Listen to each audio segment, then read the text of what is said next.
Nesta videoaula com slides, nós vamos estar corrigindo o teste Variações Linguísticas que foi proposto a alunos de primeiro ano na nossa turma no Google Sala de Aula.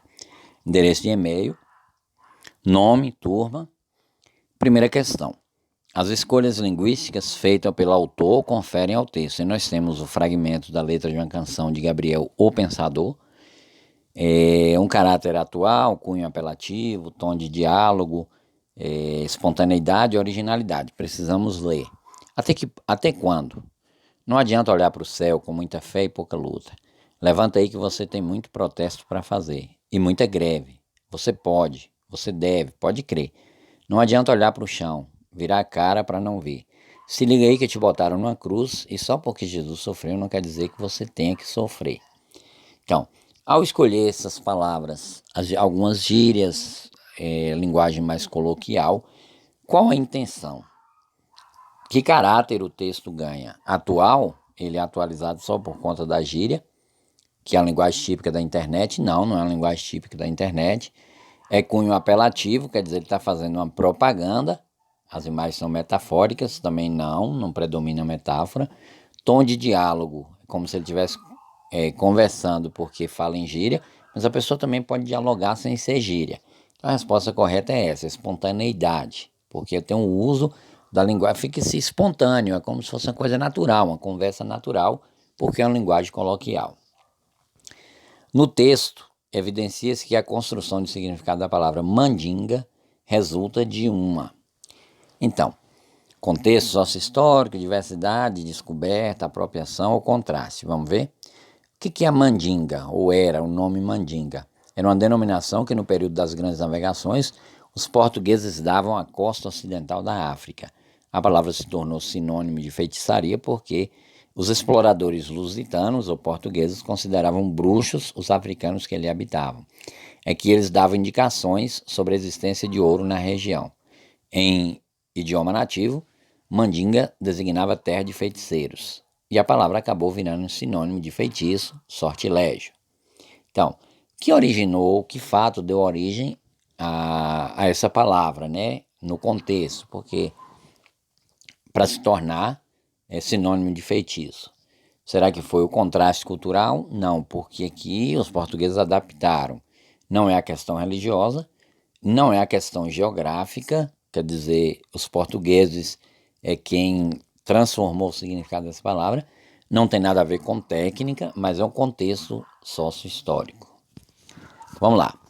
Vamos associar as colunas de acordo com o tipo de variações. Varia de acordo com o momento em que se comunica. Qual é esse tipo de variação? Situacional. Dependendo do local, se estou na rede social, eu uso uma linguagem. Se eu estou num ambiente que requer linguagem formal, é outra linguagem. Vamos ver? Varia conforme o grau cultural e econômico do falante. Aí é o sociocultural. Nós sabemos que dependendo do nível sociocultural, é um tipo de linguagem. Varia conforme a diferença de idade entre os falantes. Etária. Então, uma pessoa, um jovem, um adolescente, o jeito de conversar dele é diferente de um idoso. Varia conforme o passar do tempo, histórica, né? Algumas palavras que existiam hoje não existem mais. E varia de acordo com determinadas regiões, que é o geográfico. É natural alguém aqui na Bahia fale diferente de uma outra região, região sul, por exemplo. Muito bem. De acordo com a leitura do texto, a língua ensinada na escola. Aí nós temos o texto de Marcos Baino. Será que essa língua ensinada na escola faz o quê?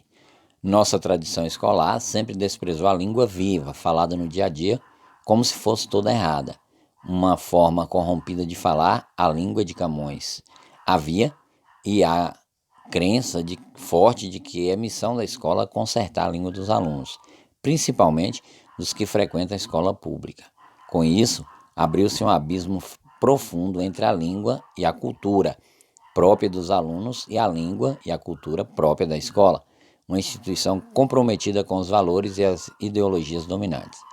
Felizmente, nos últimos 20 e poucos anos, essa postura sofreu muitas críticas e cada vez mais se aceita que é preciso levar em conta o saber prévio dos estudantes, sua língua familiar, sua cultura característica, para a partir daí, ampliar seu repertório linguístico e cultural. Então, na ideia de Marcos Bynum, a língua ensinada na escola faz o quê?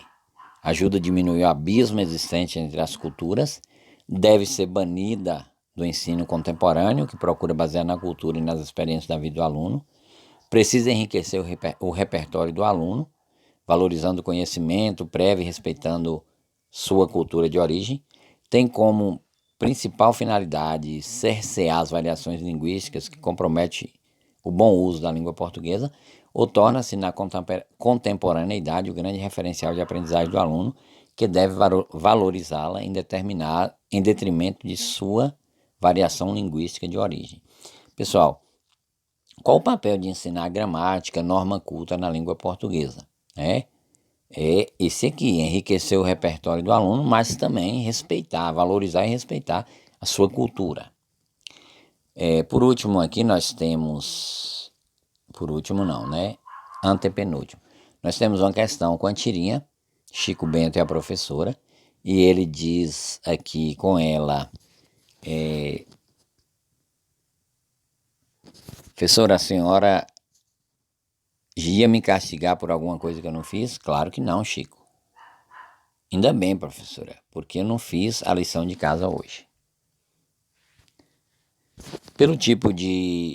A linguagem da tirinha revela o quê? Pelo tipo de linguagem usada por Chico Bento, eles não conseguem se comunicar. Claro que conseguem. Embora ela numa linguagem mais culta, ele mais popular, mas houve comunicação. Entenderam? Evidenciamos o uso culto da linguagem, visto que esses personagens são estudantes e professora. Ela sim, por um lado ela usa a linguagem culta, ele por outro lado não. Expressões como pro que, num, arguma, devem ser banidas da língua em qualquer situação. Isso não é correto, pessoal. Banidas não, respeitadas, entendidas. A fala de Chico faz o uso coloquial da linguagem, motivada por diversos fatores, regional, escolaridade, idade, financeiro, etc. Essa é a correta. Há vários fatores que podem levar ele a falar diferente da professora. Não há nenhum tipo de problema com a linguagem usada por Chico Bento, podendo ser utilizada também em trabalhos escolares, requerimentos, e aí entra um erro, porque aí eu quero uma linguagem, ou eu necessito de uma linguagem formal. Cada um no seu momento, respeitando uma outra, mas cada um no seu momento adequado. Então essa aqui. Nós temos aqui, comente sobre as situações retratadas nas imagens com base no conhecimento e preconceito linguístico. É de escrever e vocês devem comentar aqui a questão. Primeiro a gente tem a tirinha, um sentimento que é destruído por causa do jeito de falar da personagem. No outro, a pessoa se fechando, trancando a boca por conta do preconceito, das risadas. Então, preconceito linguístico é isso, é não respeitar a linguagem do outro, o jeito de falar do outro, as variações, e isso deve ser evitado. Então é isso, pessoal. Esse é o nosso teste do primeiro ano sobre variações linguísticas e até a próxima, se Deus permitir.